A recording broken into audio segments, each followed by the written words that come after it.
Después de estas cosas había una fiesta de los judíos y subió Jesús a Jerusalén. Y ahí en Jerusalén, cerca de la puerta de las ovejas, un estanque llamado en hebreo Betesda, el cual tiene 5 pórticos.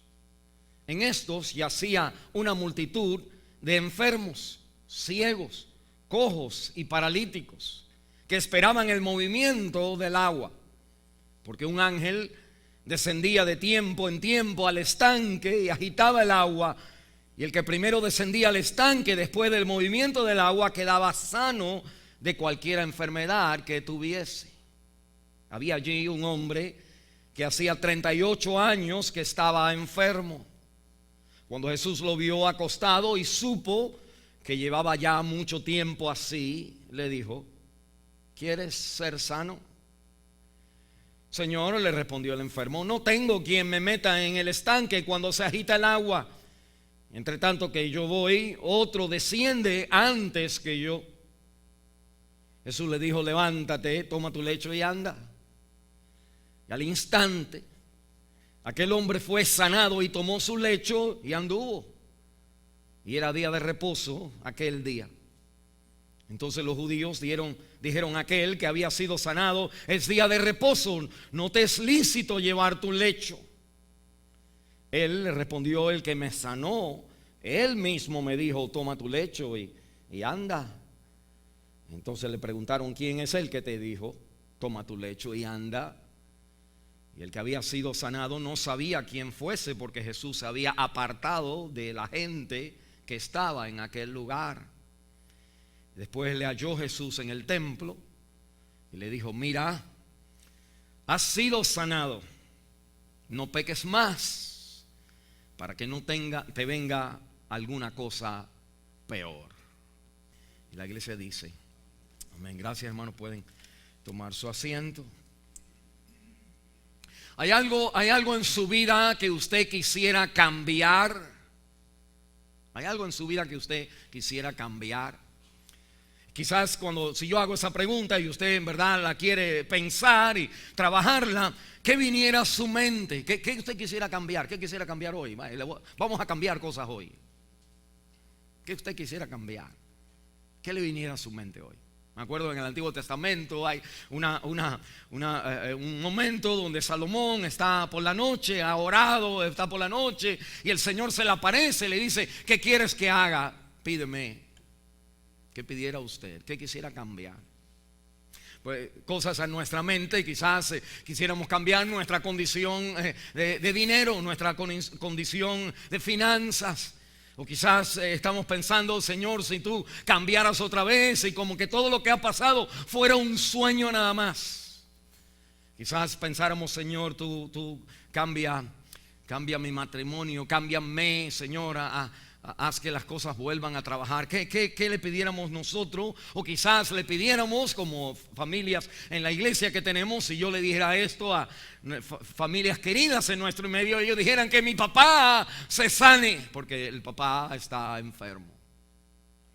Y nosotros a veces, a veces en nuestra vida, nosotros tenemos la idea de que o por un lado creer en el poder de Dios, de sanar y de cambiar las cosas, es algo en otra denominación donde yo tengo que ir, o debo de ir, o quizás ahí donde la cosa, o me voy a otro extremo donde vivo la vida sin conocer que el Cristo de la Biblia es el Cristo que sanó a los enfermos, echó fuera a los demonios, levantó a los paralíticos y le dio vida a los muertos. Cristo está en este lugar para bendecir.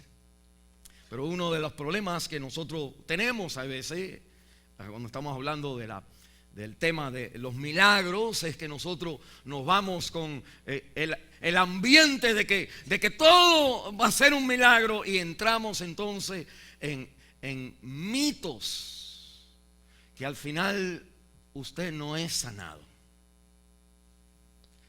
Y me dice: ¿qué clase de mito? Mire conmigo la palabra de Dios en el capítulo 5, en el versículo 4.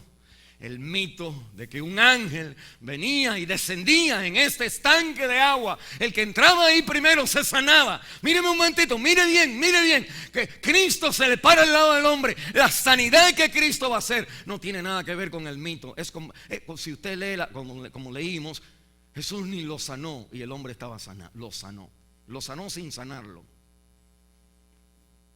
Y lo que quiero decir es que el poder de milagros, el poder de cambiar su circunstancia y su situación es mucho más grande que lo que enseña una iglesia de 14,000 o 17,000 o en la televisión. Cristo es mucho mayor que lo que usted cree. Y nada más que si usted, porque la Biblia me dice en el versículo 6, quiere ser sanado.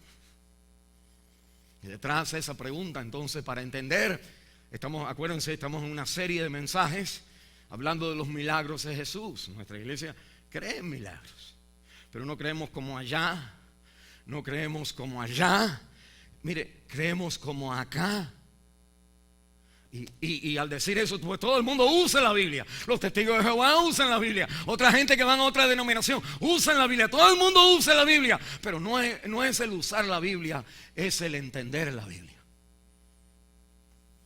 Para entonces tú conocer, porque si no, un charlatán te dice a ti: en esta agua se mueve, aparece un santo, una virgen, aparece algo y ven aquí para que tú veas. Y todos nosotros venimos a ver el movimiento de las aguas, pero Cristo viene y sana a esta persona incompletamente diferente a como la gente estaba creyendo las cosas y viendo las sanidades.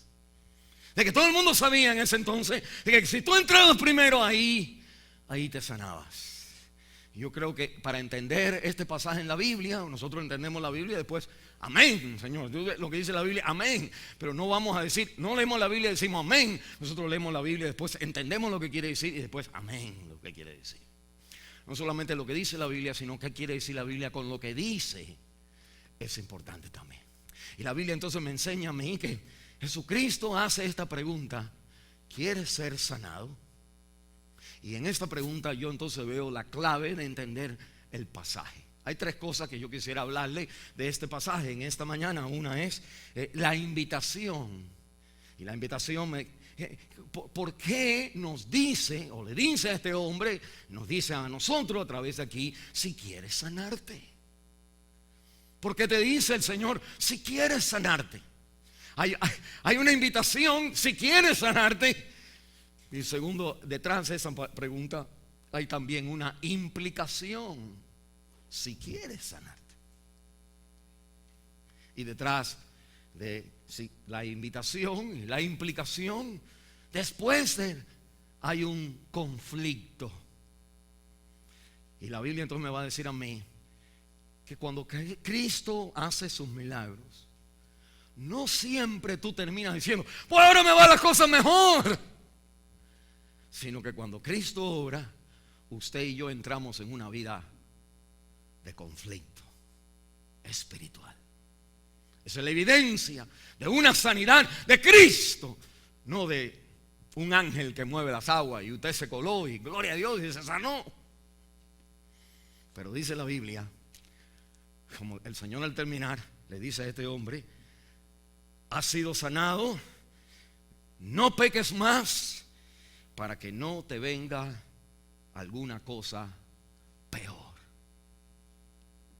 Hay gente sanada que están en el infierno. Y el Señor dice: usted puede entrar al infierno con 2 manos y 2 pies y 2 ojos. Y hablándole, tratando de decirle a la gente: usted no se puede salvar. Le dice que si tu ojo es ocasión de caer, quítatelo, porque es mejor entrar en el cielo tuerto que con los 2 ojos estar en el infierno. Y así va con las manos, así va con los pies. Y lo que está diciendo el Señor es que cuando uno recibe la salvación, y la salvación hace la obra de sanidad en tu vida, que usted no entra en una vida fácil, usted entra en una vida comprometida. Mire conmigo entonces. Déjeme nada más explicarle, tocar aquí que Cristo sanó a los enfermos, amén. Cristo echó fuera a los demonios, amén. Pero mi Cristo, cuando obra con una implicación total a nuestra vida. Él no es un curandero. Jesús no es un psicólogo que te dice, te ayuda aquí. Jesús es más como un dentista que te ve la carie que tiene, y por eso vamos el dolor de muela, y te dice, no solamente tienes ese que hay que sacarlo, tienes otro que hay que también hacerle hueco y llenarlos. El Señor, los milagros de Cristo en la palabra de Dios tienen que ver con todo quien yo soy. Estamos estudiando entonces qué son los milagros en la palabra. Usted me puede decir, pues aquel estaba así, mira, está así, allá, amén, amén, amén, gloria a Dios. Pero también hay gente diciendo así, que es igual que la gente, metiéndose en el agua, y dicen que había un ángel que venía y el que primero caía ahí ya se sanaba. Y existe en la realidad del mundo de los milagros, la gente que creen, existe lo que es mito y lo que es Cristo.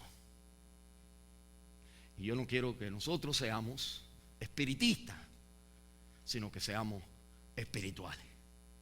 Juana Pérez, la espiritista, allá en mi país, hizo un trabajito para que mi mamá y papá y yo y mi hermano saliéramos de mi país.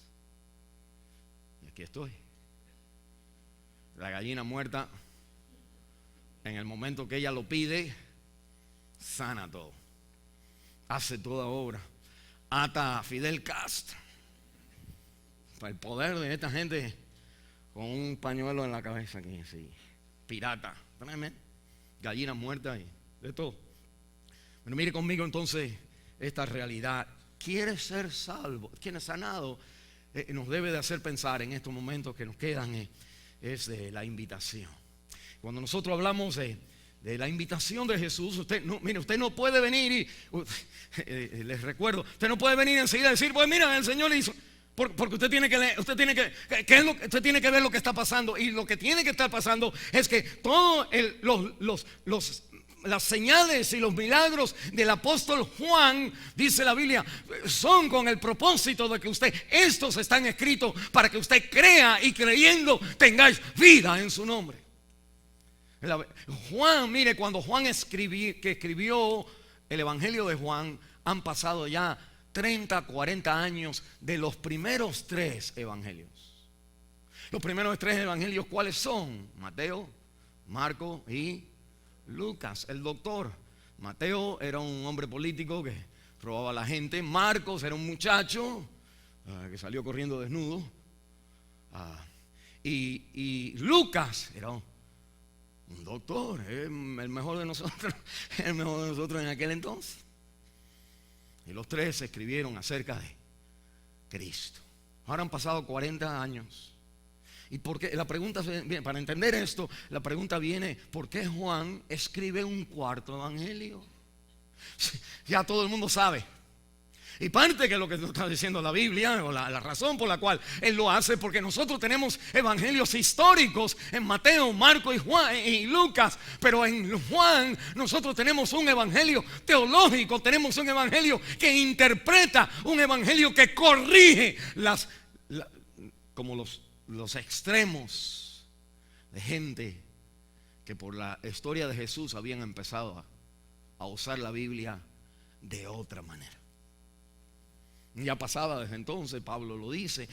Pablo ya ha muerto hace rato, ya le cortaron la cabeza a Pablo. Pedro también lo han crucificado de boca abajo. Todos los apóstoles han muerto excepto Juan, el más joven, el que llega primero a la tumba. Es el que todavía sobrevive y escribe al final. A los años 98 escribe el Evangelio de San Juan. Y lo hace con la intención de que nosotros necesitamos entender estos 7 milagros nada más son los que estamos estudiando. Este es el tercer milagro de Jesús, y los 3 milagros que nosotros entendemos, vamos a conocer, son tremendos. Mire, por ejemplo, ¿quién hubiera creído?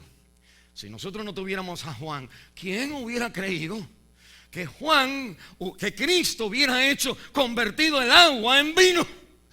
No, yo no tengo problema con que convirtió el agua en vino. Dios puede hacer lo imposible. Yo lo que tengo problema es que convirtió el agua en vino. El milagro es para la eternidad. Es que lo que Cristo quiere darte es mucho más el gozo, la felicidad, el placer que este mundo te viene a dar. Y cuando tu matrimonio se termina, todavía falta un vino más. Si tomas el de él, tú sigues mejor que antes. Si lo dejas, porque estás ahora entristecido, entristecida o desanimada, desanimado por como ha vivido la vida hasta ahora, pues hasta ahora lo que usted ha bebido es nada más el vino malo. Pero hay un vino mejor. No solamente eso, la Biblia me dice a mí que Cristo entonces sana a un hombre, el hombre del noble, el hijo noble. Hablamos la última vez que yo estuve con ustedes. Cuando viene al Señor y le dice: Señor, ven conmigo. Mírelo como él pensaba: ven conmigo, porque si tú no vienes, mi hijo se va a morir. Y el Señor enseña, no solamente convierte el agua en vino, sino que el Señor también sana de larga distancia. No tiene que ir, Cristo no tiene que ir a ningún lugar. Usted no tiene que venir a ningún lugar. Cristo te sana solamente con su palabra. Ya quien te da. Ese es el Cristo que yo creo. Los otros tienen que tener una reunión de 3-4 horas cantando para que entonces aparezca el Señor.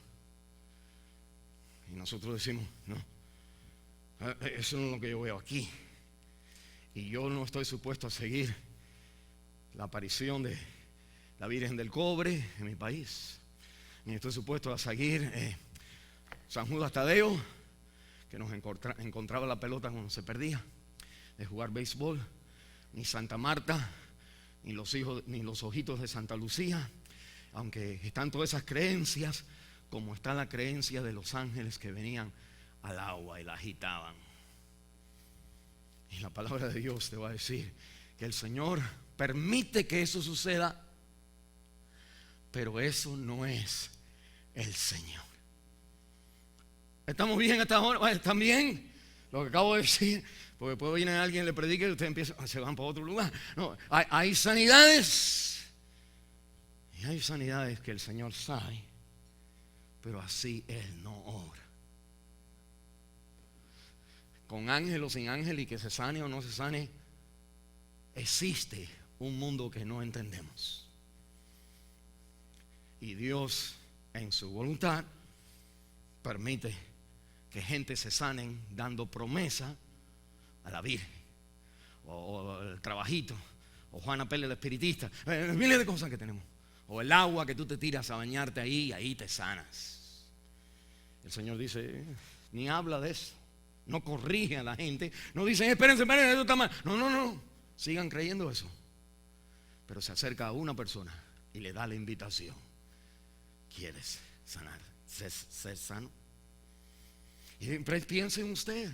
¿Dónde usted viene a la iglesia, levanta la mano, cierra los ojos, canta, va a otro lugar, ve a otro lugar, haga lo mismo, haga mejor, haga todo lo que quiera? Pero Cristo te dice en esta mañana: ¿quieres ser sano? Hay áreas en tu vida donde todavía ni el ángel en el agua te ha sanado. Hay áreas en nuestra vida donde el vino del matrimonio, al principio la boda, no ha sostenido la vida matrimonial. Hay todavía en nuestra vida, como en Juan capítulo 4, la mujer que se casó 5 veces, que vino a buscar agua del pozo. Todavía hay pozos de Jacob que no han llenado tu alma, y sigues cambiando de hombre a hombre, de mujer a mujer, porque Cristo le dice a la mujer: ve y busca a tu esposo, para enseñarle a ella que tu sed, el agua que yo te doy a ti, va a completamente satisfacer. El milagro que yo voy a hacer, voy a satisfacer que ya tú no tienes que encontrar otro hombre para ser feliz. Si ustedes me pueden tirar piedra ahora, pero eso es lo que dice la Biblia. Y lo que nosotros no tenemos son gente, cualquier gente lee la Biblia y te tira lo que dice, pero no es solamente lo que dice, es lo que quiere decir con lo que dice. Déjame probarte, bueno, te lo pruebo de esta manera. La Biblia dice que si tú pecas, tú debes sacarte el ojo derecho, córtate la mano derecha y córtate el pie. A ver, si tu pie te es ocasión de caer, si tú vas al baile, pues córtate el pie, a ver si puedes. A ver, y te digo que lo vas a hacer, porque donde hay querer, hay poder. Se pone la pata de palo y va tac, tac, tac a la discoteca. Y el hombre dice, ¿por qué pisa tan fuerte esta mujer? Bueno, nosotros hacemos lo que queremos. Pero la Biblia me está diciendo, mira, Cristo entiende todo en la vida, entiende hasta dónde llega y dónde Él puede hacer con el agua. Él la cambia al vino. El placer es lo que yo te doy más. Yo cambio a la mujer insatisfecha con las relaciones de los hombres. El agua que yo te doy va a cambiar. Busca a tu esposo para que tú veas lo que te estoy hablando, lo que quiero darte. Y el agua aquí es el agua entonces de Betesda. Y Betesda entonces es una palabra hebrea, dice ahí, arameo, donde está al noreste de la ciudad de David, donde están todavía las paredes de David. Si usted va a Jerusalén hoy y toma el bus, ahí dobla a la izquierda, a la derecha, después y bueno, llega al noreste de la ciudad. Y ahí entonces hay una iglesia la iglesia, cuando vinieron las cruzadas, hicieron una iglesia donde está supuestamente el Betesda. Y ahí hay que excavar debajo de la iglesia, porque la gente le pusieron la iglesia arriba y destruyeron el lugar.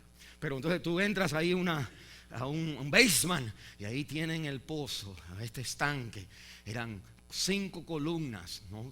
Que hacían como unas puertas, 2 en un lado, 2 en el otro, y había una en el medio, 5 columnas. Y Betesda quiere decir agua de 2 manantiales.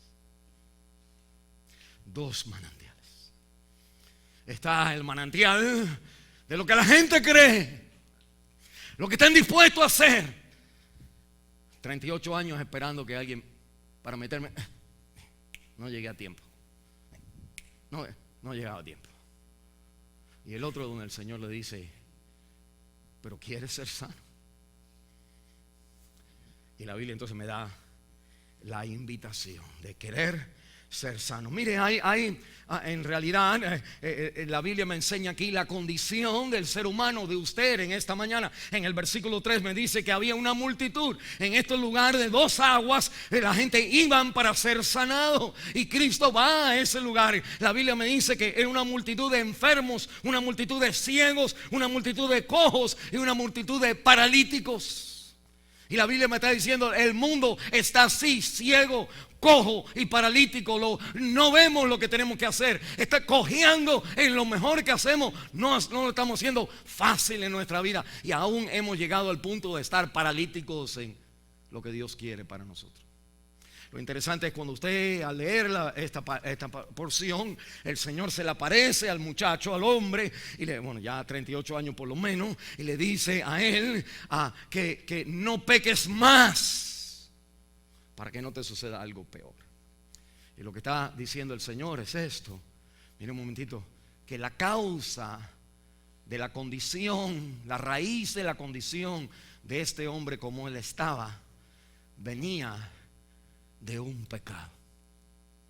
Usted va, si sigue conmigo y no se asusta, vamos a llegar a Juan capítulo 9, donde el Señor va a sanar a un ciego de nacimiento. Y los discípulos le van a preguntar a él, Señor, ¿quién fue? ¿Quién fue quien pecó? Para que digamos si fue la mamá o él, porque para nacer así. Y el Señor le dice, esta ceguedad no viene de pecado, viene para la gloria de Dios. Y Dios orquestea nuestra vida y organiza nuestra vida, altas y bajas, para traernos al momento donde nosotros lo conozcamos a Él. Pero hay condiciones en la vida que vienen por causa del pecado. Hay veces que no, pero a veces sí. Aquí dice el Señor sí. Y lo interesante entonces es que lo que enseñamos en este hombre de 38 años es un hombre que hoy está atrapado en algo que le pasó 38, o que hizo 38 años, o que comenzó 38 años atrás.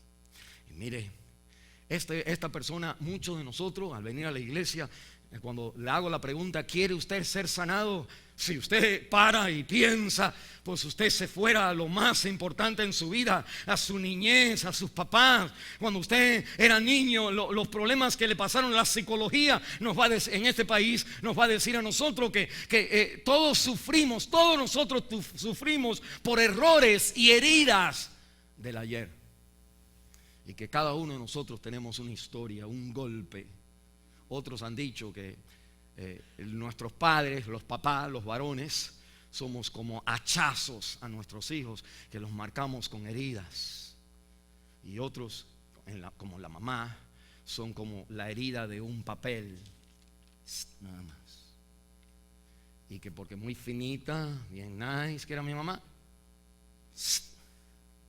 dejó una marca por 38 años de herida.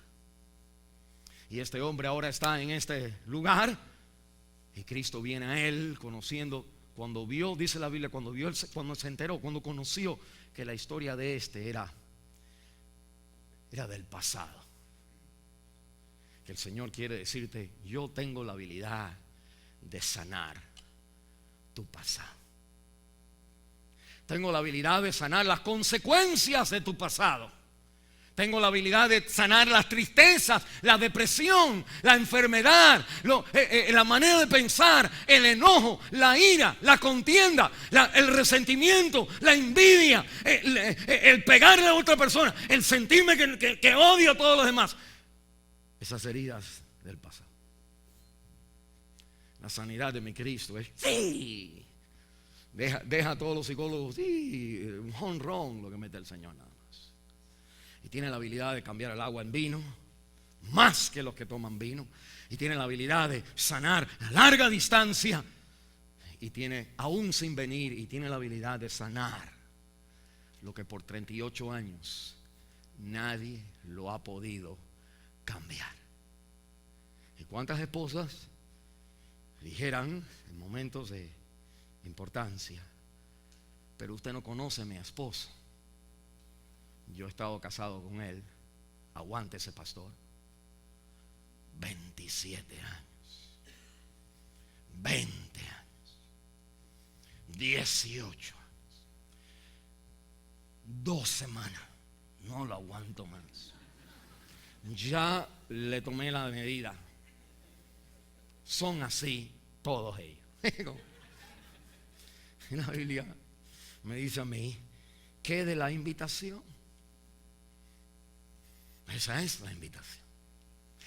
Cristo viene a decirnos a nosotros: no te dejes llevar por el agua que mueve y que te metan y te tiren. Y que si llegas, que si no. Y que si te sana, ¿qué importa? No te vaya a ocurrir algo peor. Lo que el Señor hace, lo hace una vez y para siempre. De eso usted no va a morir cuando Él te sana de eso. Tengo a mí, bueno, por hablar de sanidades, pero yo tengo mis historias de sanidad alrededor de mi ministerio, que no le doy muchas credenciales porque tengo también historias de gente que no se sanan. Que yo fui a orar por ellos, al otro día se murieron. Y digo: oh, pastor, le dije: Señor, pero tan rápido. Era como que no venga el pastor.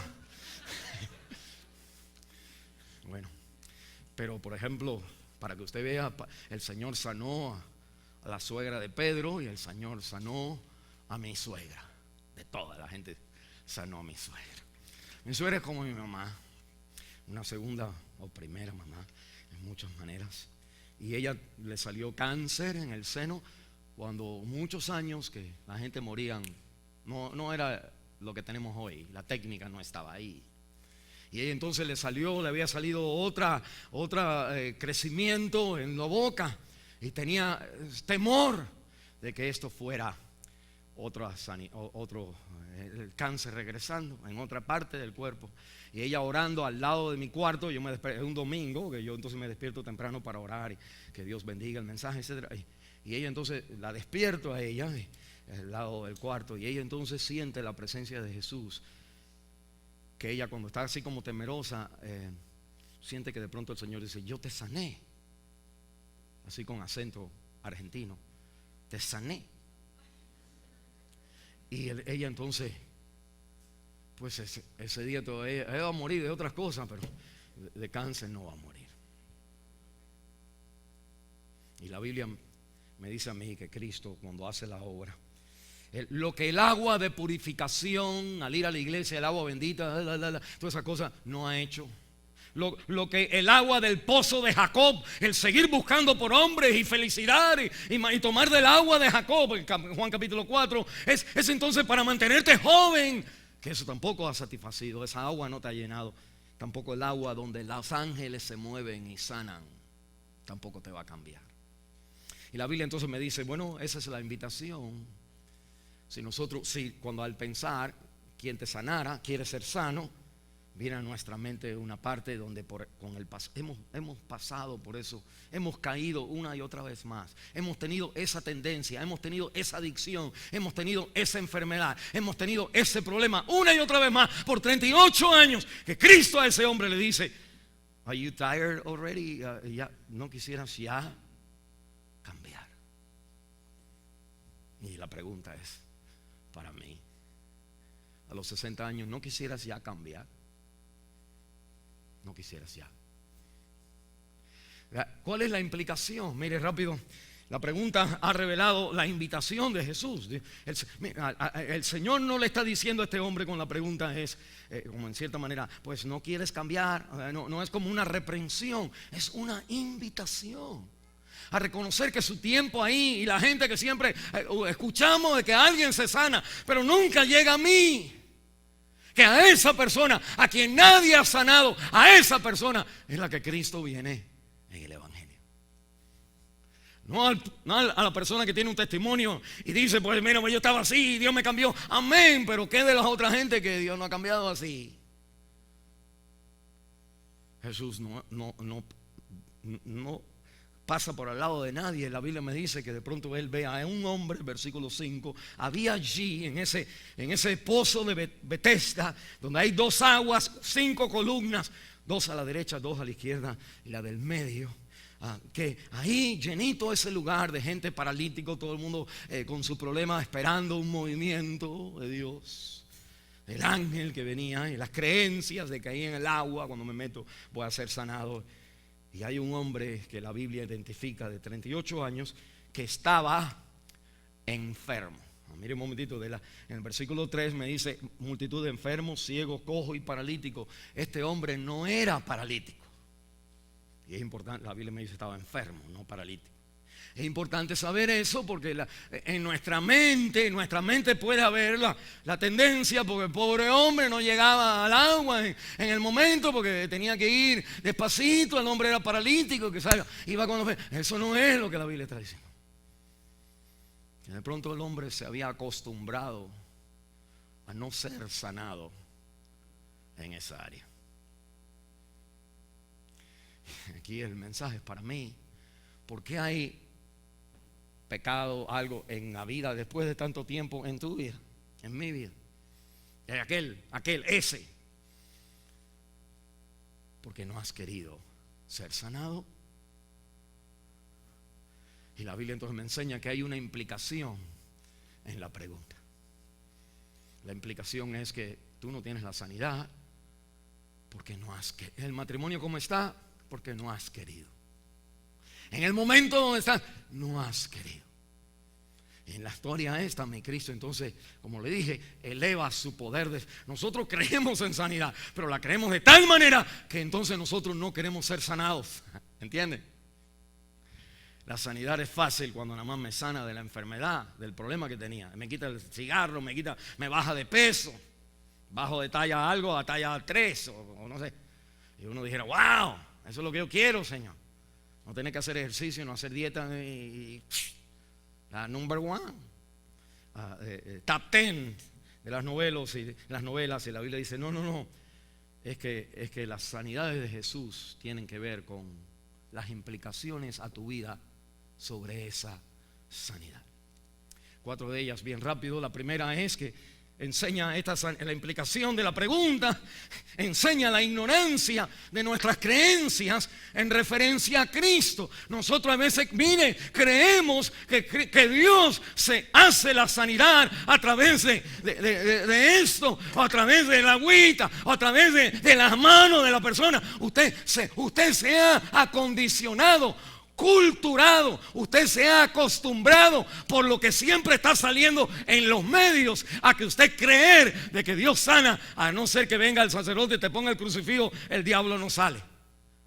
Una vez yo vi una sanidad ahí, creo en este lugar, pero se llamaba aquel entonces Rojo al Vivo o algo así. Vivo, ¿cómo se llama? Ustedes saben. Al Rojo Vivo. Y me acuerdo que el sacerdote me le puso el crucifijo a la persona así, y lo apretaba. Y digo, si yo hubiera sido el demonio, también hubiera salido corriendo de decir, ya. No por el poder espiritual, sino por. Y la muchacha, ok, ya se me salió. La cura era peor que la enfermedad. Pero la Biblia me está diciendo que Cristo está al lado de este hombre y le dice: si quieres ser sanado. Y el hombre le dice: pues no tengo a nadie quien me meta en el agua. Y cuando venga en el momento que venga. El hombre seguía en su ignorancia. Y si le hubiera dicho al Señor: ayúdame.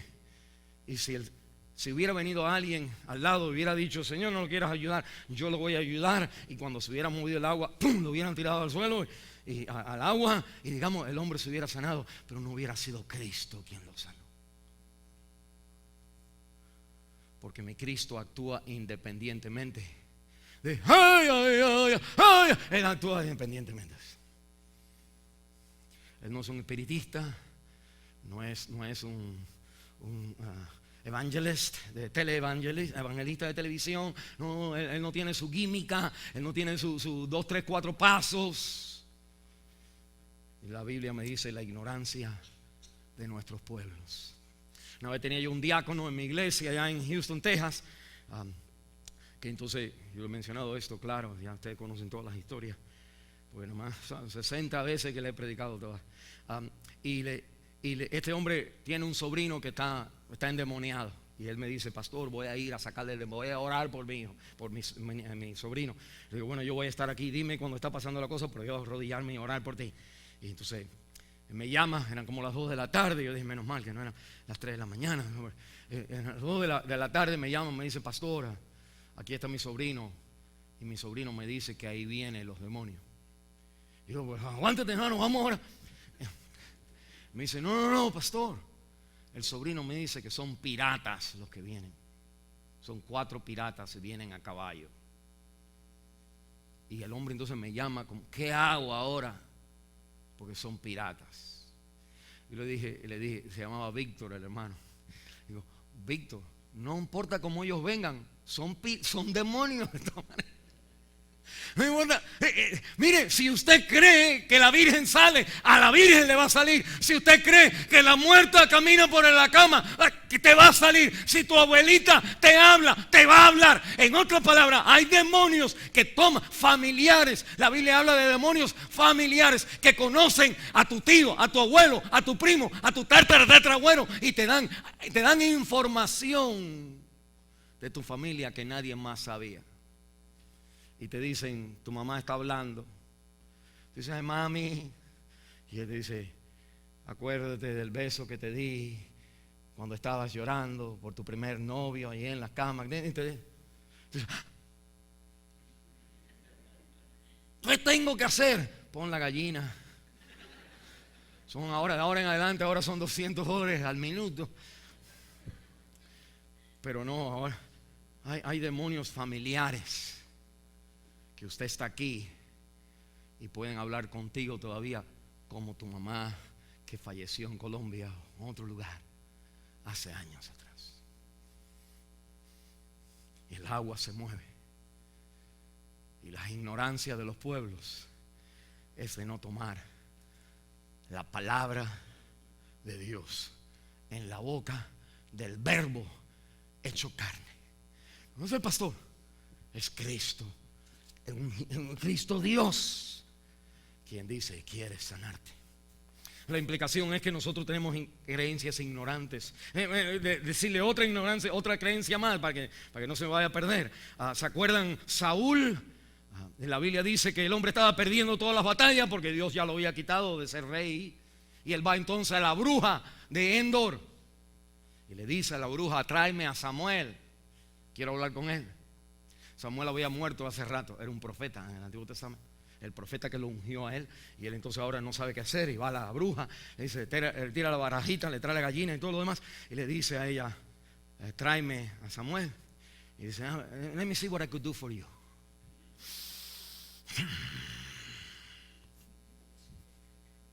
Como hacía Juana, yo estoy haciendo lo que me hicieron a mí. ¿Se acuerdan? Déjenme no seguir hablando, le digo toda mi historia otra vez. Usted dice: ya la conozco, pastor. Pero ella me despojó a mí una vez. Me tomaba las manos, yo 6 años de edad. Y esta mujer con un vestido así pirata, así idéntica. Padre nuestro que estás en los cielos, santificado sea. Venga a nosotros tu reino. Y yo sentía que salía todo y entraba otra vez. Y así me despojaron. Y así estoy aquí. Pero miren, hay un mundo de 2 aguas que la gente de Satanás y la gente equivocada de alguna manera saben hacer. Y hay gente como Cristo quien le va a decir: quiere ser sanado. Y déjame llegar ahí ya para bien rápido. El Señor le dice: pues el hombre nunca dijo quiero. Eso, no solamente la ignorancia, está el error de cómo nosotros pensamos. No solo el error de nuestras creencias, pero el error de cómo pensamos. En otras palabras, este hombre decía: Señor, nadie quiere me lleva allí. Mírenlo, a veces nosotros pensamos de Jesús. Miren, no se me vaya sin escuchar esta parte. Nosotros creemos que Jesús es el que me va a ayudar a cargarme al agua para ayudarme a ser feliz. ¿Entiende? Usted ha escogido un lugar donde Dios se va a mover en su mente. Usted ha dicho: si Dios me trae esto, si Dios me da esto, si ahí me bautizo en esa agua, que entonces, y cuando viene Jesús que te quiere ser sanado, el hombre nada más le dice: pues nadie me mete ahí. La implicación es de: Señor, ayúdame a entrar ahí. Y el Señor le va a decir: toma tu lecho y anda. No le pones la mano arriba ahora en el porque son 38 años, este demonio es difícil. No, el Señor dijo: dale. Y lo interesante, el hombre sin creer, la Biblia dice que ni sabía quién Jesús era. Bueno, levantó la mano y salió corriendo. En cuanto lo vieron con la cama en la mano, el Antiguo Testamento decía, o los judíos habían inventado, que tú no puedes cargar la cama cuando es el día de reposo. Y interesantemente le preguntan: ¿qué tú haces con la cama? Y él dice: el que me dijo que me sanó, él la culpa. Igualito que Adán y Eva, cuando el Señor le dice: ¿por qué comiste la mujer que tú me diste? Tú eres el culpable aquí de alguna manera. El Señor lo sana a él, y él, en vez de decir: ay, pues qué hombre más maravilloso y gloria a Dios, no, él dice: el que me dijo fue la culpa. Y después lo chivatea. ¿Saben lo que quiere decir esa palabra? Creo que si no lo sabía, ya lo sabe. ¿Qué creemos nosotros que Jesús es? El que te ayuda a cruzar la calle mejor, el que te hace un mejor esposo, una mejor esposa, para que no te griten que Jesús va. No, nosotros tenemos la idea de que Jesús me va a ayudar a mí a llegar a lo que yo quería allí. Y el Señor dice: lo que tú querías está aquí. Si tú me tomas a mí, eso es irrelevante, no tiene nada que ver en tu vida. Y nosotros ahí, a la implicación, no queremos ser sanados. ¿Quiere decir, Señor, que no voy a encontrar esposo? Mira, no tienes que casarte para ser feliz. Si me conoces a mí. Digo, esa no es la sanidad, que yo estaba pensando en otra sanidad. Un Cristo que me lo traiga Él, lo traiga. Y la Biblia dice, no, cuando ya tú me tienes a mí, tú lo vas a conocer a Él, pero tú vas a escoger correctamente. A veces no solamente es esta ignorancia de la fe, ignorancia de lo que quiero que Cristo sea para mí, sino también tenemos otro problema más. La implicación es el resentimiento de que la gente son culpables por mi infelicidad. Infelicidad. Entonces el hombre le dice a Jesús, pues ¿quién tengo que me ayude? Como quejándose de la vida. Y nosotros hacemos lo mismo. La razón por la que no soy feliz en mi matrimonio es por o si ella hubiera sido pastor, o si no hubiera venido, si el trabajo, si la economía, si él, si ella, como que siempre hay alguien que le echamos la culpa. Y por eso el Señor le dice, más adelante le va a decir, ve y no peques más. La culpa no es de él o de ella, la culpa es tuya. ¿Por qué estás así? Nosotros, la implicación del milagro, ¿quiere ser sanado? Déjame decirle por qué esa área no se ha sanado. Están ready. A Cristo hace la obra, pero esa área, hay áreas que todavía Él te puede decir, ¿quiere ser sanado ahí? Y nosotros, porque hay una implicación que tienes que cambiar tus conceptos de cómo Dios es. Dios no es una palanca para yo seguir viviendo mejor. Él es el fin de encontrar la vida mejor. Y cuando nosotros queremos entonces un Cristo que me ayude, y Cristo no viene a ayudarte, Cristo viene a salvarte, como cantamos hoy, de ti mismo, de mí mismo. El problema no es él o ella, el problema soy yo. El pecado dentro de mí es lo que me tumba a mí, no ella me tumba a mí. Y la Biblia me dice a mí, nosotros tenemos también el resentimiento de que otro es culpable.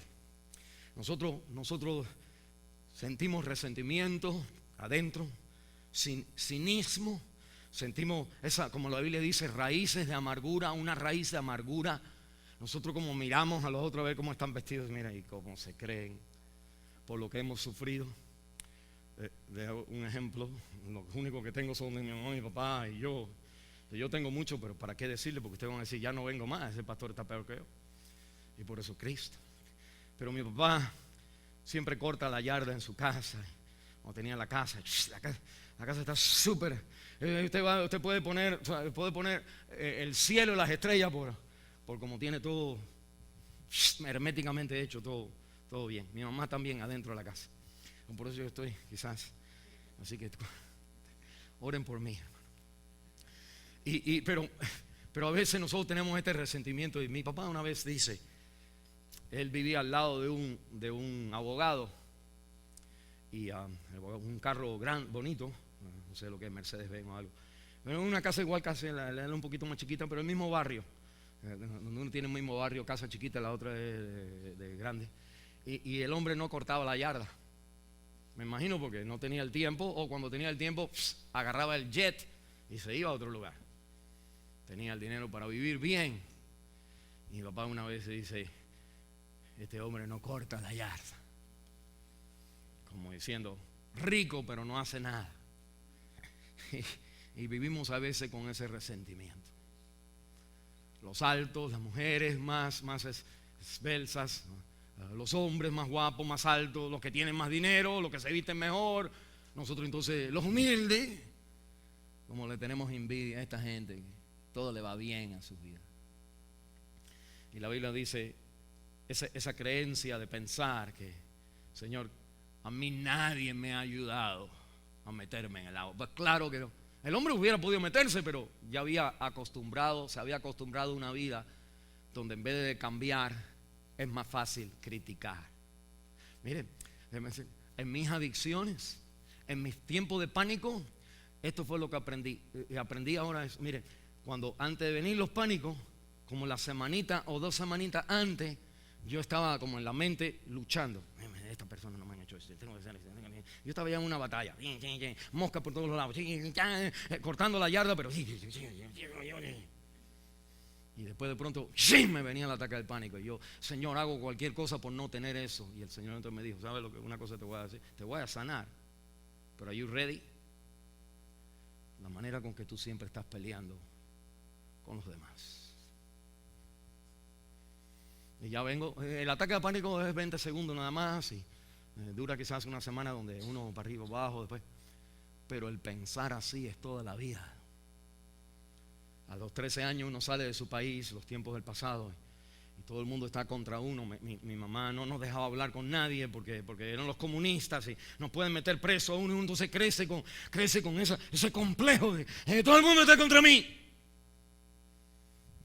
Mire, los otros días, la semana pasada, murió el director de las películas Freddy Krueger. ¿Cuántos de ustedes conocen eso? Nadie quiere, menos mal que algunos levantaron la mano. Bueno, mejor no lo levante. Freddy Krueger son películas donde el hombre tiene un guante así, se pone una careta con un bate y hachaza a todo el mundo. Mire un momentito, murió. ¿Okay? El hombre, antes de ser famoso por eso, producía películas de pornografía. Y cambió entonces el rol de violencia. Y siempre hay una muchacha media desnuda que le están cayendo detrás con el hacha. Y le cortan todos los pedazos. ¡Pam, pam, pam! Yo no lo he visto. No me han dicho. Okay, y Krueger, y tiene Elm Street. El director de Elm Street, el que inventa todas estas cosas. Aguántese ahí. Dígale a la persona, aguántate. Dígale a la persona, aguántate. Ahora dígale para atrás, aguántate tú.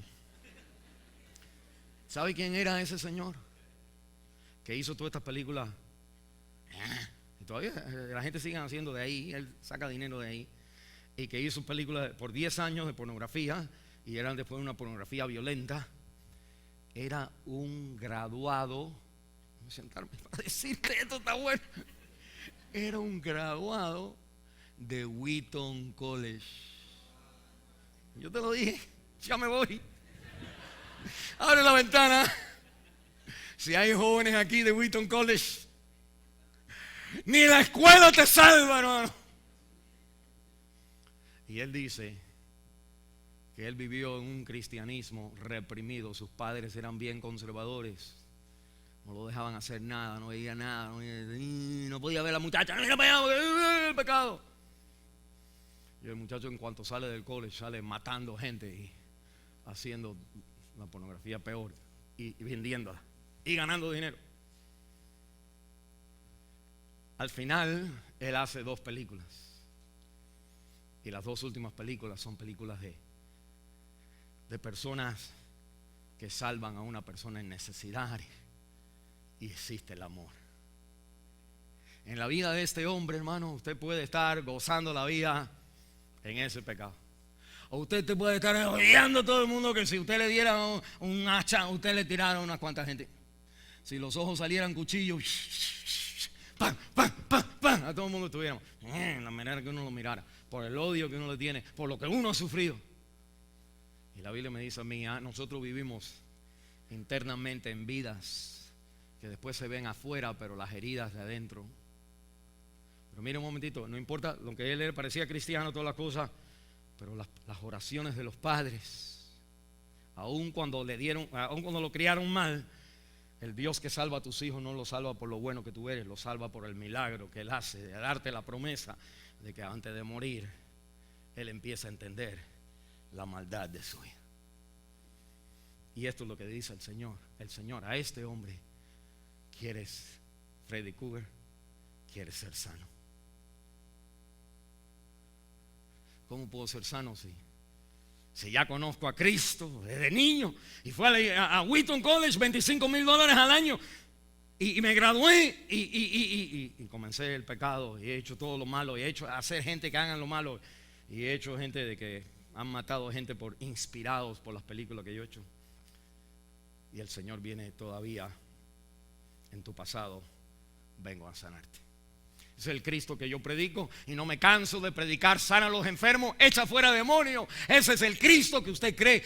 ¿Qué es lo que usted necesita ser sanado? Pero más importante, ¿qué implica si así lo fuera?